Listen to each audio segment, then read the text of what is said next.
This version of It's Erik Nagel has been modified from its original broadcast. Content has been edited to fit this platform. A message for the ladies and gentlemen around the world and all the ships at sea. We all make choices, but in the end, our choices make us. So choose wisely. Subscribe to It's Erik Nagel wherever shows are found, on whatever platform you choose. And as always, leave us a positive review. Would you kindly? I didn't do anything. I mean, it's like a little closer.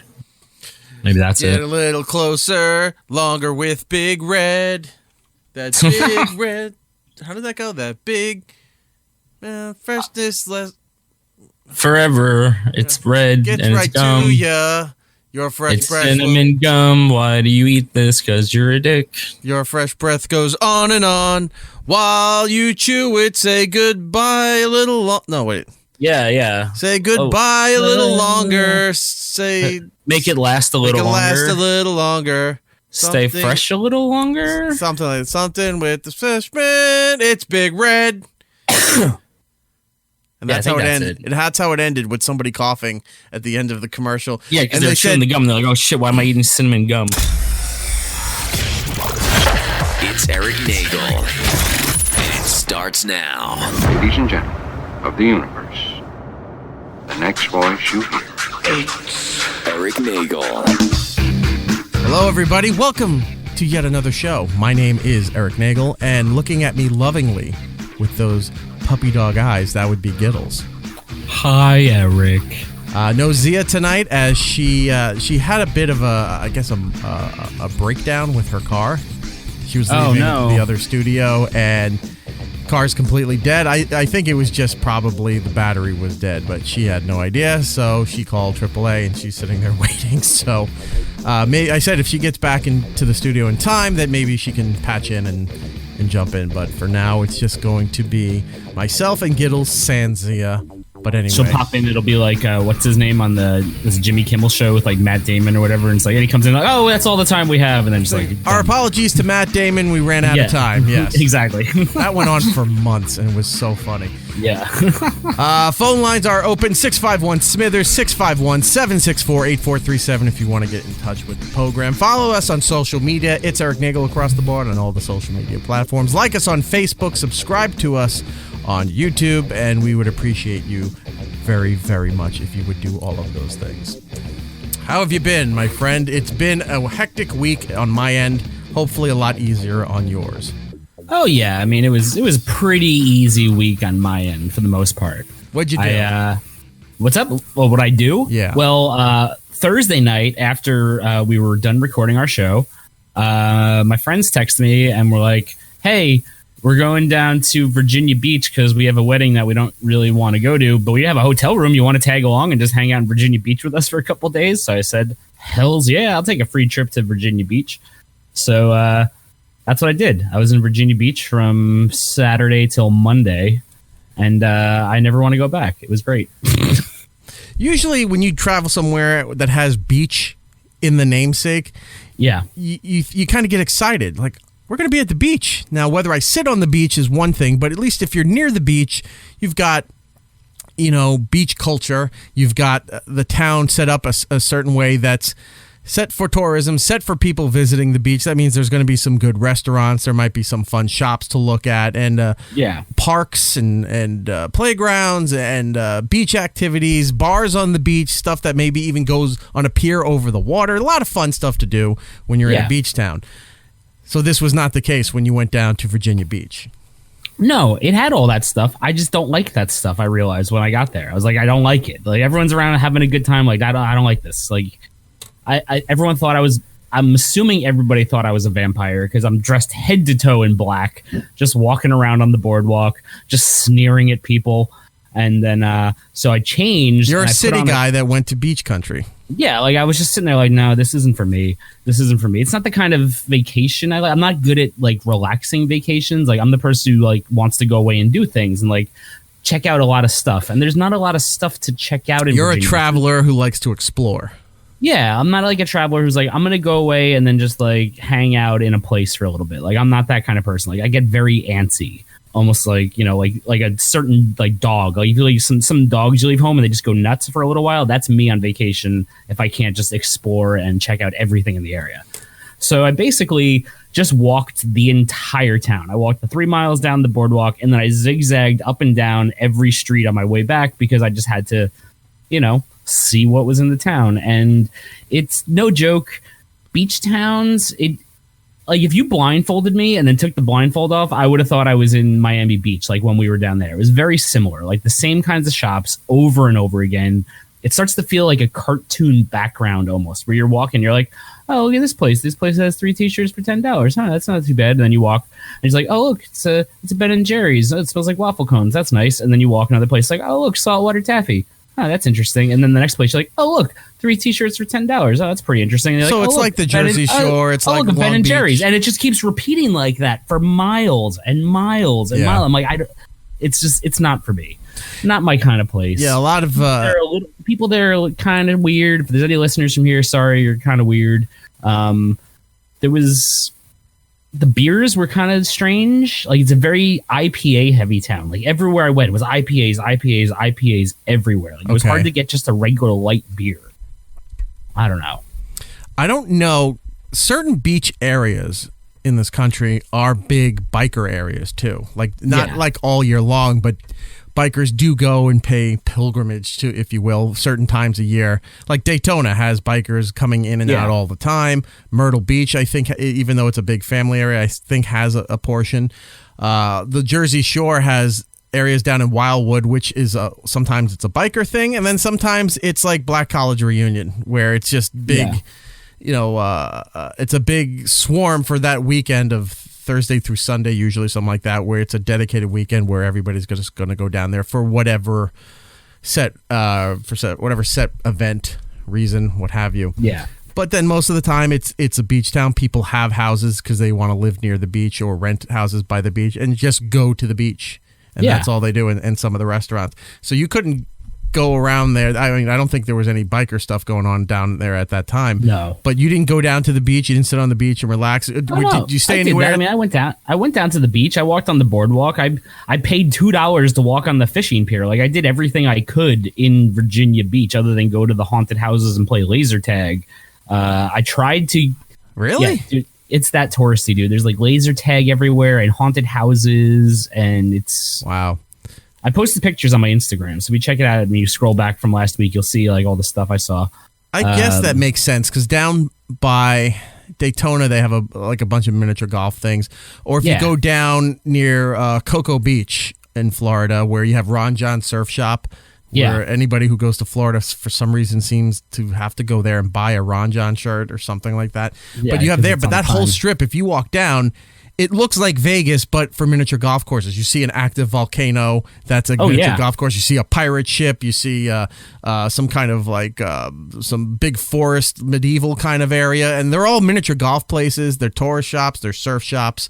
And really kind of crappy restaurants. Yeah, if they're not a chain, That's exactly what this was. I mean, there was mini golf places across the street from other mini golf places. It was like that kind of place. Like, wow, they like, you know, the joke of a Starbucks across from a Starbucks. It was like that. Like I said, I tried to get to the aquarium, and then as I was walking there, I passed somebody on the sidewalk, and I was like, hey, how much further is the aquarium? Because it was like 95 degrees, and I didn't have a car. So I was just walking in the hot sun in a suburban neighborhood. And then when I passed someone, they said, it's, you know, about another mile down the road, but, you know, one of the exhibits isn't open and I don't know if it's really worth it. So then I just turned back around, went back to the beach, and I just sat there like a lump on a log, drinking like a margarita. Where did you stay? Did you stay at someone's house or at a hotel? Sheridan. Oh, you're at a hotel. We had a balcony. It was nice. It was overlooking the beach. I mean, the beach was like really, it was a nice beach. Why didn't you go to the pool then? Because I went to the pool and my friends were at this wedding, so it was just me. And, you know, it's a beach town, so like me at the pool by myself looks like a creep because it's just nothing but children in the pool. So I felt uncomfortable just going and sitting by the pool because it was nothing but kids in there. All right, and they're like ages like 5 through 6, you know? Go in the deep end where they can't swim near you. No, but it was just like anything. I was just like, I feel uncomfortable here. I'm drinking a beer at the poolside while there's kids in the pool. I'm like, I gotta get out of here. Do you remember a quick pool story? Do you remember one time we're down in Miami to do Florida SuperCon, and where we always stay was these hotels on South Beach, like on the Strip in South Beach. So these are very small rooms, but they're very posh or boutique-y style hotels that are there to have incredible beach and pool atmospheres. Like that's where they make the majority of their money, is not even staying at the hotel. And all the hotels don't have restaurants either. They don't have their own stuff in there. You have to actually go out to find the restaurants. But if you're in these hotels, they have an incredible pool area, and then they have private beach access and what have you. So we're at the pool for the hotel, and we didn't realize on the weekend it switches over. They rent out the pool areas to private events or to like DJs. Like they'll have a bunch of DJs spinning, and there's people there just to drink because they have the bar service and everything set up. The little cabanas are all set up by the pool, and you have the pool service. Like a lot's going on. But we're staying at the hotel, and we wanted to go use the pool. We had some time on, I think it was on a Saturday. We went to go use the pool, and they told us we weren't allowed into the pool area. And we said, well, we stay here. We have full access to the hotel. Well, this is a private event. I don't give it a crap if it's a private event. We're using the pool. So I go to the front desk, and I said, the guy who's doing security there says we're not allowed to use the pool. And they said, oh, there's an event, but hotel people can use the pool no matter what the event is. I said, all right, well, you got to tell them that because they're not letting us in there. So they took care of it, and we walked in to the pool. We put our stuff down on our chairs, and this pool, the whole area was packed. Now, not everybody was in the pool, but the area was packed. They had the cushions and the weird shaped chairs. So all these wannabe models and celebrities and all this shit were just out there posing and taking photos and drinks and tanning and all this stuff. And it was really a nightmare. You're watching it's all the stuff that you see when you see about all these great pools in Vegas. That was the clientele there, right? Yeah. People spinning. They had all this stuff going on. I think I have some photos. I got to throw them up on the Instagram. Brian and I are in the pool. We're in the far back corner of the deep end, just kind of leaning on the rail on the edge of the pool there, hanging out. And we were talking, and I go, "We are probably the ugliest people there." Oh yeah, 100%. Right? These people are not just good looking. They've worked. Their entire job is to make themselves look good. So there's guys that are ripped. There are women that have all kinds of surgeries and cosmetic enhancements and all super tan. They all look like they're, I don't know what they were doing. So they're all and there. I have a beard that's like down to my stomach at this point. It's like the longest my beard's ever been, and it's July. Brian, if you don't know what Gittles looks like, Brian, and especially when you see this fellow, looks like Dave Attell. He looks like Dave Attell in a pool. That's what Brian looked like at the time. So I said, let's turn this. I got the phone. I said, turn around. Let's do a selfie of us, which I'm not a big selfie fan, but let's do a selfie of us and get the background of how everybody looks compared to us here. So we took the photo. And as we're taking the photo, there's this lady that's kind of near us in the pool. And Brian started talking to her. Gil started talking to her. And apparently, what we were trying to figure out, and I think Brian was the one that came up with this. So they were immigrants or they were visiting. They were Russian, I believe, right? Yeah, it was some sort of weird possible trafficking thing. So she's there, and she had her two daughters with her who looked, I'll say, mid to late teens to early 20s, somewhere in that window, right? And it seemed, the impression Gittles got, because he came over and he said, we need to move away from this area. Why? Gittles thought that this lady had brought her daughters to present them to rich business people or rich foreign dignitaries or whoever at this pool party. She was 100%. Trying to set her kids up with rich guys. Yep, I still believe it to this day. Yeah, so once we assessed the situation, we kept following them. Not in the sense of actually following them, but where we were in the pool, we would just keep visual, in line of sight to where they were. And it looked like that, because after she talked to us for a little bit, she moved along and she was talking with other people. And the mom was always talking to guys. And leaving the girls The back. girls were out by laying on their chairs. They're taking photos. They're doing whatever. And they looked very pretty. But the mom was always hopping around from guy to guy. And it started to piece it together. And I was like, Gittles, you might be right. I think she's trying to find rich guys to pimp her kids to. That was the culture of these pools. Yeah, it was fucking weird. Like there was definitely something shady going on there. Like whether it was like something like that or some weird modeling thing, there was something extraordinarily shady going on. Because the mother like spoke like fluent English compared to them, and they didn't really speak as well. Like there was something interesting going on there. Something very sketchy. So even though we were of appropriate age to be there, we felt out of place. We stayed. We didn't leave. We stayed there for a while and then decided to leave. But in your case, yeah, going into a pool, if it's all filled with kids and there's no parents around and you're just there with a beer, does feel kind of weird. So I get that. Even with the parents there, it was just awkward. It's like, yo, your kids are just running around. They're like looking at me as I'm sitting on this bench, and I'm just like, what do I do? Like, I just sit here. I'm like, drink a beer, and then like I finish my beer. And I'm like, I'm gonna get out of here. This is awkward. So you couldn't. I wouldn't play mini golf, but you didn't go in the water at all. I didn't go in the ocean. No, I didn't have any urge to. Yeah, probably better off because now they're starting to. Virginia Beach, I think, is at the peak of the big span for the hurricane that's still going on as we do this show here. Oh yeah, it's just hitting landfall now, from what I understand. It's right near South Carolina. We'll get into the hurricane in a minute because I got some updates on that. But I did find like a nice restaurant. A listener tweeted at me when I said I was in Virginia Beach, and he recommended a restaurant that was actually very good. So I would like to say thank you for the recommendation to go to Tautog's in Virginia Beach. If you're there and you want to go to a very good seafood restaurant, I highly recommend. There you go. I think there's a big seafood. I think there's a big seafood buffet thing down there that's famous too. There was at least 10 of them. Every place had a buffet. Breakfast buffet, lunch buffet, seafood buffet. No, but I think this... Jimmy Buffet was there. Wow. Margaritaville.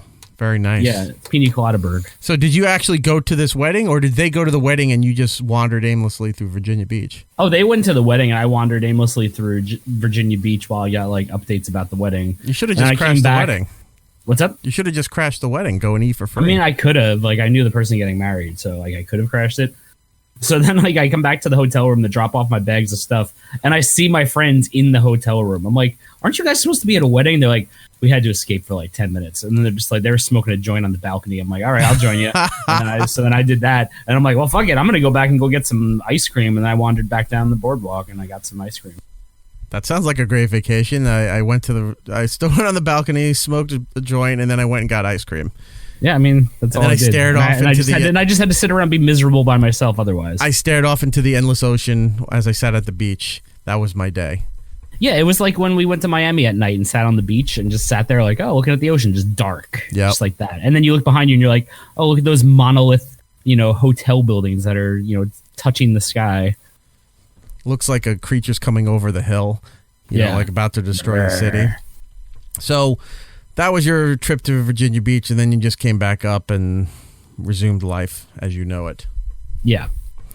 For me, I was dealing with, as much as I could up here, with family being evacuated for the hurricane.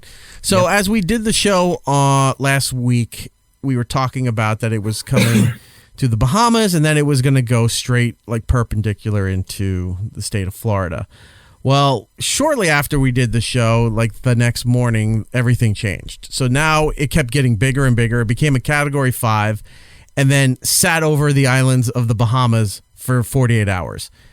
It just revved up full charge. It's like if you had an electric car and you plugged it in and you were just charging up. That's what this hurricane did. It just flew right over the islands and stood there and charged up and then went off on its merry way.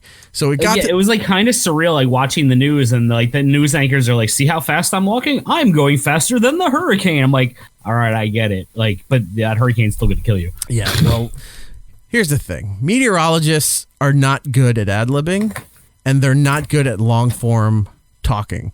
They're there to give you the quick bullet points. They're there to point at the green screen or the LCD screen, whatever they have, show you everything that's going on, look at the cute animations, and then give you the forecast. They're supposed to be in and out in a minute. right? When you have to let them talk long form about a hurricane, one, they get their big fucking, happy hats on and they go there. It's like, I'm going to get some airtime. I'm going to be a real journalist. And this is my time to shine. I noticed a lot of crutches because I was flipping between. Well, I mean, if they're in a hurricane, they're going to get injured. Right. But I was flipping between the 24-hour news channels because the national news that you get on ABC, NBC, CBS, it's all packed in, tightly edited. They go through their whole thing flawless, and then they're on to the next story. So that doesn't count. And even the local broadcasting doesn't count because we're not affected up here by that. So I'm watching CNN. I'm watching Fox. I realized all of a sudden Verizon had the Weather Channel again. I knew it was gone for a while, but now it's back. So watching this, and they have meteorologists in all these different key cities up and down the Florida coast going into Georgia, right? And you can tell when they're moving people around because for an hour, maybe two, they're constantly going back to the same guy at whatever location that he just spoke 5 minutes ago on this whole rambling nonsense is back. They throw it back to him again because they're moving everybody else around into other places. So when you start seeing this one dude showing up all the time, like, oh, everyone's moving, they've got nothing. And you're at 20. Nothing. They're all just like switching, like change places. At least with a 24-hour news channel, there's always stories to talk about. Now, the cycle may not move that fast, but you can say, hey, look, catching up on the top story today, here's what happened with President Trump. Here's what's happening going on in Brexit. Here's what happened there. Then you have, unfortunately, you have a natural disaster or another shooting, or you have there's always something to move and go to within an hour before you have to reset again, right? The weather has nothing. They're just like, there's a hurricane, and then they cut back to you again. There's still a hurricane, and then they come back to you again. The hurricane's still here, It's like, it's like, okay, we get it. Like you said, it's only moving 1 mile an hour, and I'm walking faster. No one gives a fuck. No one cares. It's parked over these islands that their whole culture is built on tourism. Yeah, they're just being devastated. Destroyed, and it's horrific to see. So this is going on, and they're constantly finding ways to. It's like somebody goes and gives you a report, right? And it's only a couple sentences, like, hey, I'm just going to give you a quick update. Here's what's going on here. And then you get the guy off to the side of the stage going, stretch, stretch, making the stretch marks. And you're like, that was all I have. That was about 30 seconds of news, and you want me to fill another 5 minutes for this segment? 5 hours. So all of this is going on. And I've noticed the crutches that they do. So they're telling you about everything that's going on. If they have somebody, all the weather people are standing near a beach to show you the storm surge or the potential storm surge, or look at the dunes. This is what's going to happen here. Here's the boardwalk. Now, if these weren't here, here's what could have happened to these houses, or could happen if this thing wasn't here. Well, it's here. Why are you doing, hypothetical situations when that's not the case? The fucking thing's coming. The dunes are there. The boardwalk's there. Talk about what will happen if it does go over that. Not like if this wasn't here. They're constantly making shit up so they could talk, much like I'm doing right now. And then they'll sit there. That's what they have to do. That's what they get paid to do, They'll get their points out, and then they'll say, and again, I cannot stress this enough, and then they reset it again. So these were the crutches that they were using. When they say, again, like I said, or as we know, these little transitions they kept repeating almost as a verbal crutch, as if, like, a lot of people say literally all the time. And and blah, blah, blah, blah, blah. They say things like that. They go, and and blah, blah, blah, blah, blah. I say littorally, as in being near the sea or near the bay. I say you can't read, so you can't use that word. Oh, and then people will go, what does that have to do with it? And you go, oh my God. All right, never mind. So moving on, they use these little crutches, and I kept noticing it over and over. One guy on the Weather Channel, I don't know which beach he was at, was showing how they fill sandbags. And he was sitting there talking about the preparation for the areas, and certain places in Florida had where, like if you're in the northeast area or the center of the country that's prone to snow, you'll see off the side of certain highways these big silo-looking things, right? Sometimes they're almost shaped like a pyramid, or they look like a corn silo or something. But it's where trucks go to load up on salt when they have to salt the highways and the roads and what have you. So they have these things in Florida, but they're not salt. They're full of sand for situations like this. So they're showing you these areas where you could drive to with your trucks and your cars, and they'll give you a set amount of bags that you can throw in your car, and then you can line up your property with. Yeah. That I get. That was interesting. I didn't know that, and I lived in Florida for a couple of years. I didn't know those things existed, and they were showing me that. That's the stuff you need to show. Not, hey, here's how you fill a sandbag, and the guy's on the beach with a bag. Yeah. Showing you like this while there's people still walking around the beach because maybe it's still nice. The storm part hasn't hit there yet, so they're still out there in their bathing kids suits. Playing flying kites. Right. There's that, all this stuff's going on. Or sometimes people are out there just walking around like older couples as they would do in Florida. All this is going on, and he's trying to scoop sand into a bag, showing you how to make a sandbag. And all these people are like, this guy's a fucking idiot. Yeah, exactly. It's like, are you watching the Weather Channel? You've been wrong almost on every projection of what they were doing here. Nobody's figured out the storm was going to stop over an island for 48 hours and then go, oh, okay, now I go. No one predicted that. Where they stop and pause and they have their hand up like this, like the wind is blowing, like hitting them in their face. And that's when you see the people walk by in the background and there's no wind. Right. There might be videos of this one instance I saw on the Weather Channel, which was very funny because it wasn't like you just said, where they're trying to mime that the winds and the rain are intense or what have you. So you know what a squall is, right? Yeah, it's a bird. That's a squaw. Squab? Or that too. Like the music? No, a squall. Pick it up. No, that's Squab?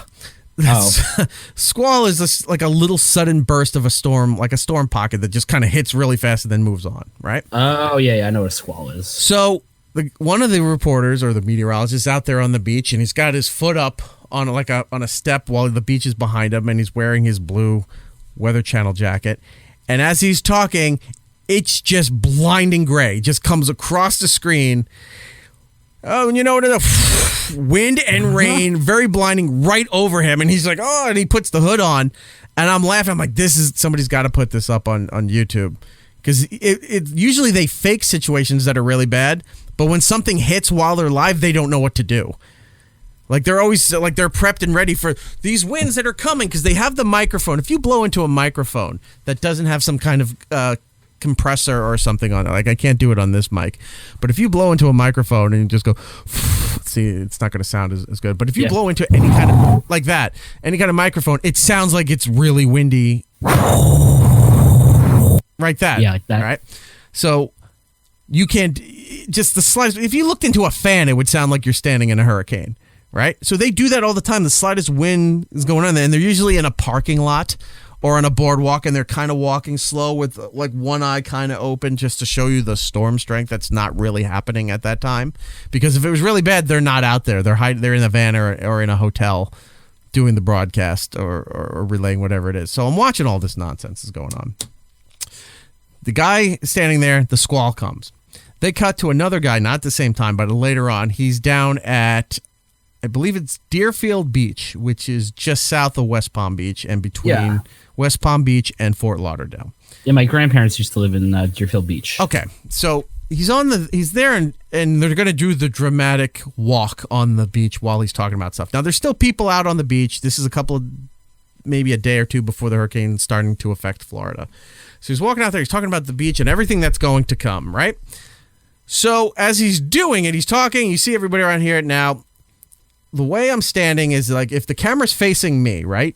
Off to over my right shoulder, off to my left shoulder would be the ocean. And so you're kind of at an angle, not straight on, where you're getting some of the beach and the ocean behind me, right?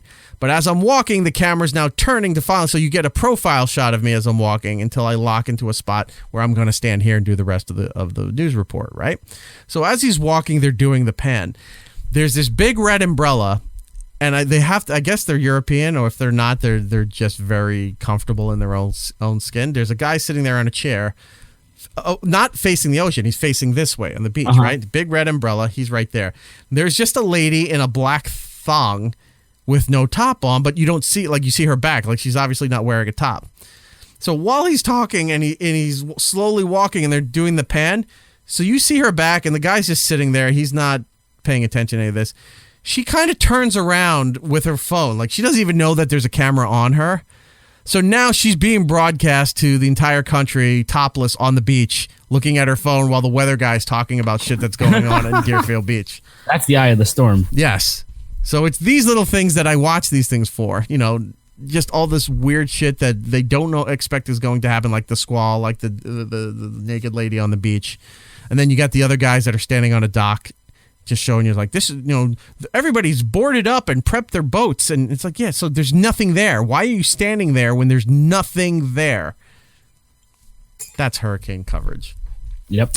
But anyway, so hurricane leaves, goes up starts going up. They thought it was still going to hit Florida. They kept saying it still could turn into land. And everybody at this point now had been evacuated, I will say less than 24 hours. I would say maybe 14 hours already. They were evacuated, and they hadn't fully shut all the bridges down from the barrier beaches and the islands to the mainland. A lot of my family got evacuated. They left Monday at 8 a.m., right? Good. They I have other family down Florida that have houses a bit more inland. So a bunch of my family went to these houses. And my dad was miserable the whole time. And not because everything was going on, just because life. So he was miserable that he had to get ready because a hurricane might come. He was miserable that he may have to evacuate. He was miserable because it was a mandatory evacuation. He was miserable while they were evacuating, and he was miserable when he was staying at my family's house the entire time. The second, it was driving everyone crazy. The second that they opened the bridges for a little bit, like the weather, from what I understand, if it goes above 40 miles an hour, they got to close all the bridges. Yeah, which makes sense. So once it dropped down to just under 30, they opened up the bridges, and it was supposed to be, because they were getting the outer bands of the hurricane hitting, right? Not the inner wall or the inner parts of the hurricane. But it was supposed to be that you can open it up to go over there, and they can survey the area to see if any power lines are down, damage, flooding, whatever. Yeah. So my dad takes it as, we're going home. My mom, what? And he said, nope, the bridges are open. We're leaving. Yeah, nothing to worry about. No, so my mom's hanging out with her family, and then he's like, nope, we're going. So what happened? They wound up leaving. They left the house and went to back to their house, which is on the ocean. So there they are. My mom calls me. I said, what are you doing back at the house? You just left. They're like, well, they lifted the bridge ban, and we were going to go take a look, but your father wanted to come home. So now they're in this big boarded up house. And by boarded, not just like wood down there. They have all these. It's like the Purge now. Like yeah, exactly. It's like the Purge. Thank you. So they get back to a house that you can't see out unless some of the windows that they had were replaced from 2004 are hurricane proof, right? Uh-huh. So you have a couple of windows that are open. A lot of the other stuff, the big doors, everything, because Florida loves windows and glass doors for some reason, but they're all over the place, and these are all covered with big metal structures. So they're in the house that they barely have any light or anything going into the house. They can't see anything going on except for out of one, maybe two windows that are on the other side of the house.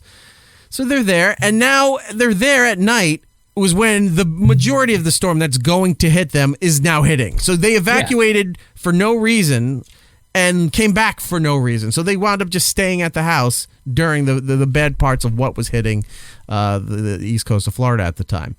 Did they have any damage? Are they okay? No, they barely got it was just a lot of wind. You had a little bit of storm surge coming up, but nothing like really super bad at all. Like, just basic stuff that got knocked over was nothing. So at least in their area in West Palm Beach up through the Treasure Coast and the Space Coast area where all my family stuff are. Space Coast? Yes. Coast? There's sections of the beach that are labeled different coasts. So up near Port Canaveral, Cape Canaveral, Cocoa Beach, Daytona, Orlando's port is right there at in the Canaveral area. All that stuff right there is called the Space Coast, because from that area that section of beach is where people used to go and watch the shuttles take off and what have you. You go south of that, and then it becomes the Treasure Coast all the way down through into West Palm Beach, and it's called that because it has a history of money and artifacts showing up after bad storms all the time. That's where it got its nickname. People were finding like Spanish doubloons and it's a doubloon, ma. And it's a doubloon. Old pirate stuff that would show up that were centuries old, constantly show up in this section of Florida. So after storms, you get the big joke is when they always say old people with metal detectors on the beach, but it's that area of Florida. They would go out there and they would find all kinds of weird shit. I mean, there's people on the beach every night in Virginia that were out there with metal detectors, and that was just because people were at the beach. So imagine during a hurricane, because I was watching pictures of people picking up kilos of cocaine that were washing up on the beach. That was and, not like, far weed, from where my parents were. Yeah, and like weed and money and like just so much shit. Yes. So treasures. Yeah, I saw that coming up too when all the coke was starting. And here's the thing: it wasn't like they were soggy; they were perfectly packaged and prepared, shrink wrapped, all that stuff. So, like, if you were into coke and you happened to find those, this was your fucking Halloween. You know, this was Christmas for you. You're finding these bricks of coke and like, this is either going to kill me or last me for a while. Yeah, exactly. This will ride out the hurricane party. So, so that was showing up there. Cleaned up no time. Going into a hurricane, you get idiot surfers. They're going out there to try to get the waves and the swells and stuff because they think it's awesome. And then you get the Coast Guard and the cops always trying to arrest them and get them off the beach. Then immediately after a storm, you get everybody with a metal detector going through all the debris. They're not even trying to fix their houses or all that stuff. They're right on the beach trying to find shit that's going to hopefully make them so millions. they could sell it so they could fix their house. Exactly. So that was all going on. And now as we're doing the show Thursday going into Friday, it's down in the Georgia and Carolina areas. And this is weird because it's making landfall, but it's not going onto land. It's like it's going up. It's just hugging the coast. You know what it's like? It's like when you go to do a 3-point turn and you pull into somebody's driveway a little bit and you just sit there for a second, then you shift it, you back out, and then you go the other way. Yeah, and you see them like get up and kind of look inside the like, house, and then you have to be like, just turning around. You make like that motion to them, and then they're like, "What?" And then they get a gun. Yeah, and you're like, "I really got to get the fuck out of here." Right, exactly like that. Because really, I'm sorry to hear that. So that's what it is. The hurricane's coming up, and all the rednecks down there are pulling out their guns and aiming at the hurricane. And then the hurricane's going, "Ooh, sorry," tiptoes back onto the ocean. And it's going to go off into the ocean. Like we were talking about earlier with the coverage, they kept predicting all these models. There's the American model, there's the National Hurricane Service model, there's the European model. There's like 9 different models that they're all showing lines drawn, and it looks like what was that old Atari game where you would shoot the missile command? That's what it looked like. You have all the lines just slowly drawing and electrifying until it hits the target of where they think the hurricane's going to go. I saw something online. It's like, could it hit the Northeast? No. I mean, it could. If this thing is remote controlled, maybe it's like a drone where it's just hugging the Gulf Stream and going to ride the coast up here. But this thing is not doing what it. Anytime they predict it, it's been completely wrong. Yeah, it's just doing whatever it's going to do. It's just going to hug the coast. It's on vacation. It's like, I'm going to check out the beaches. I'm going to slowly walk up and down the beach, see if there's anything worth seeing. And they're like, the background just keeps repeating. So they have to say trees, houses. It's the same thing. Right. So that's all. The hurricane is just taking a vacation like I did. That's all it's doing. That is the hurricane. So there's our in-depth hurricane coverage for you. And by next week, we'll never talk about Hurricane Dorian ever again. What are you talking about? There's like 85 other hurricanes behind it. Well, that is the other thing, too. And they're all coming up the coast, too. I mean, there's a good chance that this could hit us like this weekend with like rain and shit. Well, we'll get some effects of it here in the Northeast, but we're not going to get the massive, like, we're not getting tropical storm conditions. We're not getting any band of it. We're not getting the eye wall, none of that stuff. We'll get some influence from it, but not like to the effects of, could the hurricane hit here? We might get like a step below a nor'easter, but it's just going to be a bad rain day, and that's it. That's all it's going to be. I did notice this. I'll end with this. What Brian just said about all these other hurricanes. So once the world eyes were on Dorian, especially when it was hovering over the Bahamas. Now, you may think, oh, who cares? It's the Bahamas. Well, the Bahamas, if you don't know much about it, it's a British Virgin Island. It's controlled by the British government. It has its own prime minister like Canada does, but it's part of the Commonwealth or something like that for the United Kingdom. So in the Bahamas, 100% of the island is tourism. It doesn't export anything, at least to my knowledge, but worldwide, its entire economy is based on tourism. Now, there's some world-class golf courses there that people come from all over the world to play there. Cruise ships have different. They used to go into the ports in Nassau, but then they bought their own islands. Disney has an island that they go to. Royal Caribbean has I think it's called Coco Cay, or that might be the Disney. One of them owns Coco, which is an island, and it's an exclusive island just for the cruise ships to go into. Disney has one. I think Carnival goes right into the regular Nassau port. Atlantis is right there in the Nassau island of the Bahamas, which is a huge resort that's worldwide used. There's a lot of money and a lot of poverty. It's the epitome of the wrong side of the tracks. If you're over here, unbelievable wealth. If you're over here, unbelievable poverty. There's really no middle class there. This hurricane devastated everything. Everything. Like I was seeing golf course shots, and the golf courses courses looked okay. Like you could see some rips, some damages, and what have you. But then they pan around, and you're seeing what were towns, and not just like neighborhoods, but towns, like structures for government buildings, gone, leveled. It looked like a bomb went off. And one of the they just shook it up and just let it out. Yeah, like it was nothing. And one of the reports was saying like, well, what legal action are these people going to have? Some of these people going to have when these buildings were supposed to be up to code, where they were supposed to be hurricane proof. And I was thinking about that. I was like, yeah, but wait, nobody expected a Category 5 hurricane to sit on top of you for 48 hours. Like my windows are going to hold up for that long. Usually, a hurricane is a couple hours as it goes in and out. And moves past. You get the front end, you get the eye, you get the back end, and then like it hits you twice and walks away. 48 hours. You have 2 days of nonstop. You've seen all the videos where the water was over second stories of buildings. Like it was really bad. So all this is happening. They're showing the footage now because the hurricane's moving off the Bahamas, and it's not really going to go into Florida, so they got to make the story more interesting. Watch out, Georgia. Watch out, the Carolinas. This thing's coming for you. Yep. But then they pull back a little bit and go, well, while Dorian's now going up to Georgia and the Carolinas, which, by the way, I started to realize the news and the rest of the country doesn't give a fuck if it's hitting those areas. They're all about it when it's hitting Florida. But as soon as it's not part of Florida, well, good luck, South Carolina. And, Oh, I don't know. Like, every time I flip on the news, it's still 24/7. It's there. It's there. But the urgency of it when it was hitting Florida was one thing. But now that it's going on, they're still going to coverage. And you may see the little graphic in the right-hand corner on some news things where they're showing the hurricane. But then they're doing all other bigger stories. Unfortunately, there was, another shooting that happened in Texas. They were covering that, and as they should. Stuff with Brexit going on and Trump and a few other things. But it wasn't that hardcore. It's like, well, all right, there's still a hurricane coming, but if it's not hitting Texas, if it's not hitting Florida, if it's not hitting the Northeast, then we can pull back on it a little bit.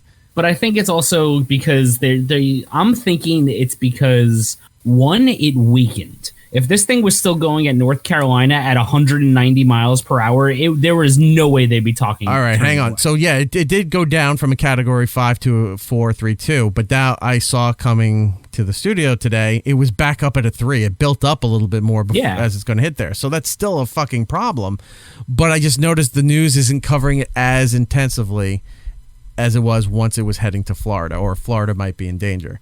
Yeah, I don't know. I think if it picks up more strength and starts to pick up steam again, I bet they'll talk about it more, because then it'll start coming up to New York again, coming up almost on the anniversary of Sandy, because that hit in October, and coming up this way, and then it'll be all over the news again. Because the thing is, I feel like if the eye wall doesn't go over land, there's always the possibility that this thing can get stronger again. And as long as it's over warmish waters, like, there's a possibility. Like, you can't discount it. Right.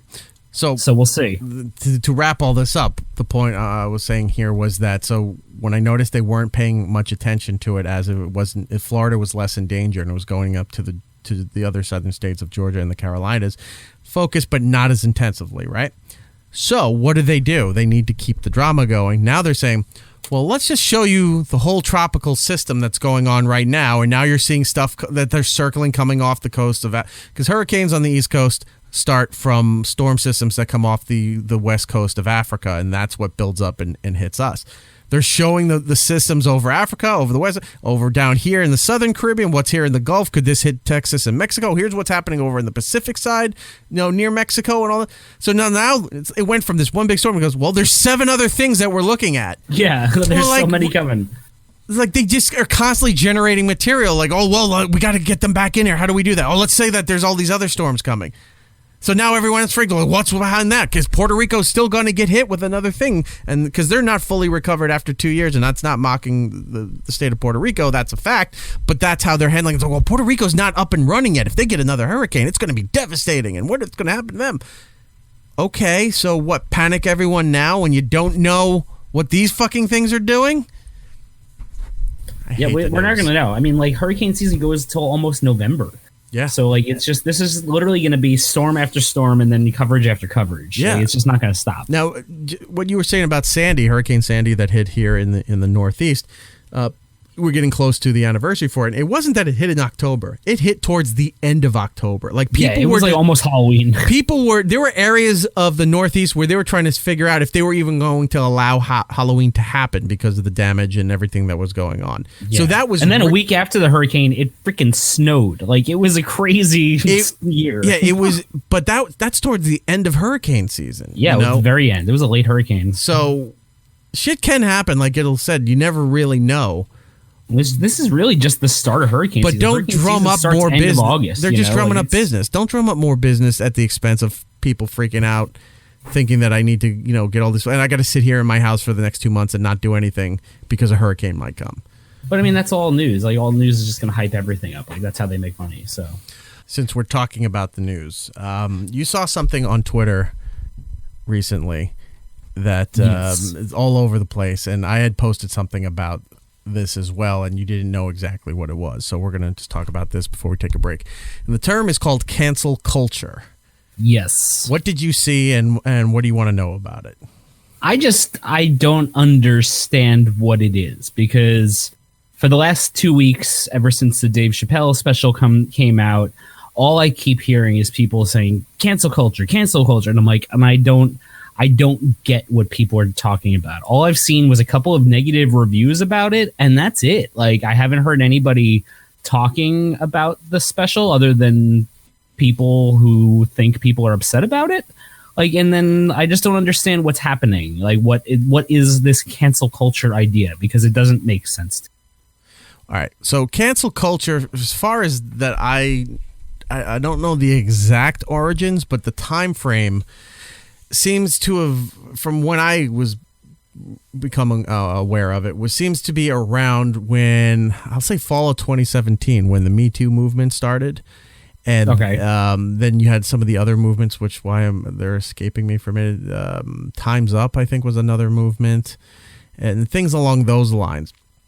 And it was, the intentions of the movement were to bring awareness to people that were treated horribly and had things happen to them, and the story behind those things. So It got to the point, but like everything that has good intentions, there's always people that exploit it or take it too far or do the wrong things with it. And that started to be the development of cancel culture, where it was people now automatically, if you said the wrong thing or did the wrong thing, and I'm not talking about, like sexual harassment or something worse like that. I'm talking about if you did something that wasn't in popular opinion, or if you had a political leaning or something like that. The cancel culture was people were now, we don't like you now.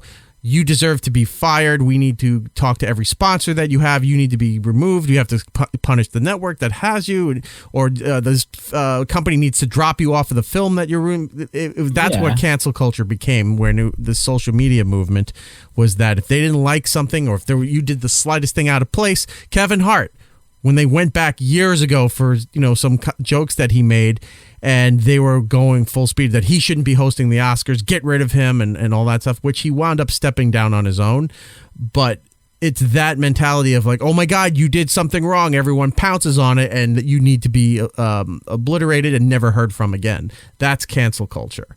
And it doesn't matter what side you're on of any issue. It's the mentality, the rabidness of this, and looking for something and finding anything you can to hold against somebody, not just to hold them accountable for their actions, but anything that could be exploited or taken out of context and irrationalized and sensationalized, that in hopes to get somebody fired from their job, to hope somebody lose a deal, to hope a company to lose money, any of those things like that. That's where cancel culture came from. But I mean, if that's like cancel culture, then that goes like way, way back before 2017. And then that goes back all the way to like the Dixie Chicks, like when they protested Bush and people started protesting them.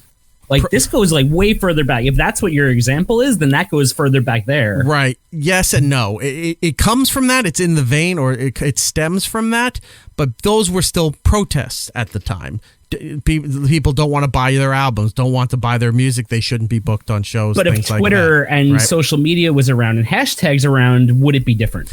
Yeah, well, that's what I'm getting to. So you had protests, you had outrage.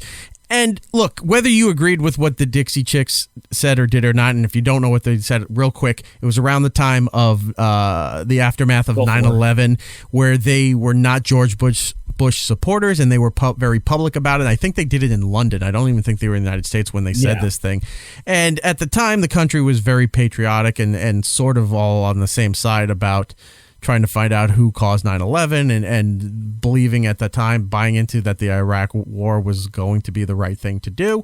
They were not for it. They were very public about it and very vocal about it, and everybody, lost their shit over this, especially in country music, which is a very conservative medium compared to pop music, rock music, hip hop, all the stuff, which are very liberal and not as serious in that sense. Country music is the exact opposite of that. So when you're going against that, then they were all going crazy. And at the time, the majority of the country was leaning that way because of what happened. So that was a protest. That was outrage. And that's letting your money speak, putting your money where your mouth is and letting your money speak for your opinion.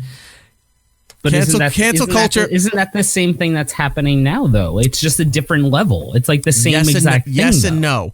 Cancel culture. Cancel culture comes because of social media. Now everybody having a voice and thinking that their voice matters and that their voice has to be the loudest. And what I say goes. That kind of mentality is where cancel culture is. Everyone tries to rally the troops, saying, "Oh my God, look at this thing I found that they tweeted. They said the F word for gay." 9 years ago, or this guy, quoted a rap song and it said the N-word. It got that ridiculous. It went from serious stuff to anything that they could find on a person or organization, whatever, is what they were trying to exploit, and then rally people saying that, oh, this is horrible. You need to be fired. You need to go away. You should not exist anymore. Cancel. The other term was delete your account. That also came from this whole account. I feel like the delete your account was like different. But like it's all part of it. But that being said, though, like other than Kevin Hart like stepping down, right? Like where have things been canceled? But what I'm saying is like in relation to Dave Chappelle, because like this is the thing that I don't understand, and like lots of other cancel culture stuff as you're bringing out are external things that happened not related to their art. Like, it was things that happened outside of it. So it was like Louis C.K.'s thing, like Kevin Spacey's thing. It was things that happened. It wasn't part of their act. This is part of Dave Chappelle's act. Like, no one's going to cancel him for it. Like, there was like 6 negative reviews. Right. But like, no one's like, who is out there is signing petitions? Like, I see more and more people online. I've seen more people retweeting about cancel culture than I've seen actual people review his thing on Rotten Tomatoes. Okay. So like, where is this outrage coming from? Like, I haven't heard anyone calling for Dave Chappelle to be canceled. And I have friends, like me and my friends were all like pretty progressive and liberal, and we all like said the same thing. It wasn't that great, but not one person has said anything about canceling. And that's where cancel culture does its best work, where it festers from, right? So I understand what you're asking, and here's how my best way I can try to explain it. So the Dave Chappelle stuff really started, now, online, it's an issue. Offline, if you talk to anybody, no one gives a fuck. And like you said, no matter what your views are or what you believe, no one gives a shit. Like you said, you saw the special, you didn't think it was that good. That's fine, but you're not outraged over it. I saw the special, I loved it, and that's fine. No problem either. But people are quick to overreact and try to jump on something because they feel that they have to be outraged all the time. Now, I looked up here, and this kind of sums up cancel culture. So it says it's a modern internet phenomenon. It's important that you say internet because you don't see people unless they're being interviewed on the news or making a YouTube video. You don't hear people having conversations say, "Oh my God, this person has to go away and never be heard from again." Yeah. So it's a modern internet phenomenon where a person or organization is ejected from influence or fame by questionable actions. It is caused by a critical mass of people who are quick to judge and slow to question. It's commonly caused by an accusation, whether that accusation has merit or not. It is a direct result of ignorance of people, in most cases caused by communication technologies outpacing the growth of available knowledge of a person and situation. So, what website are you reading this off of? The what?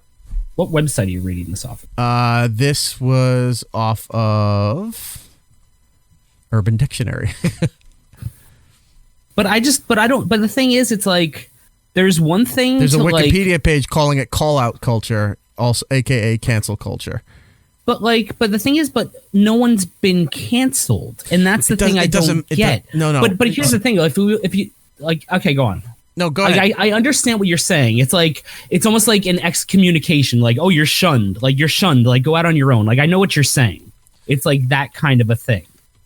And that's what cancel culture is. Yes. It's still called cancel culture by the action of doing it, where you demand somebody needs to be fired rather than know all the information that's going on or explain, like in Kevin Hart's. He's like, yeah, I did that. I apologized for that. That was long ago, and I have since apologized, and I've moved on from that, and I've become a different person. But he canceled himself. Like, he stepped down. He stepped down because there was too much pressure on ABC.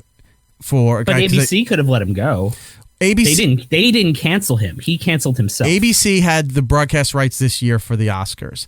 The Oscars, the host is not picked by the network. The host is picked by and approved by the Academy of Arts and Sciences.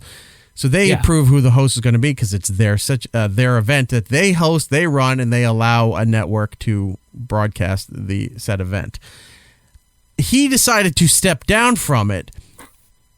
But he said it was his own doing. Is this like the president asked him to resign type situation? Is that what you're saying this was? Like, where like, oh, this person submitted their resignation today after the president told them the day before that they should resign. You know what I mean? Like, was ABC asking him to step down and then he stepped down? ABC was getting a lot of shit for it, right? But ABC doesn't make that call. So ABC is getting a lot of shit for this, which leans on the Academy of Motion Pictures. Then they all have to figure out what they're going to do. Now, Kevin took the road where he said, I'm removing myself from this situation, and this is what's going to happen. But, there was so much pressure on it that because this will affect Kevin's career in other aspects, that they probably did talk to him. If it's not, we could look it up online, and maybe they did. It's been so long at this point that maybe that information is out that they kind of leaned on him. But that's what the cancel culture thing is, where it's like, oh my God, you did this one.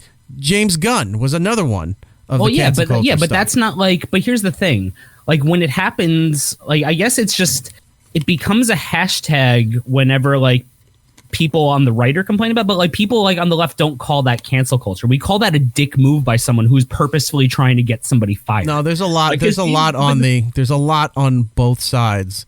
And I will say, but there's actual people who have been fired by actions on the right. There's a lot of people who've been fired by actions on the left. But who's been fired? No, but I'm saying like due to like who the Roseanne show got canceled because people complained about her super racist tweet. Right. That's one I could think of. Right. I can't think of others.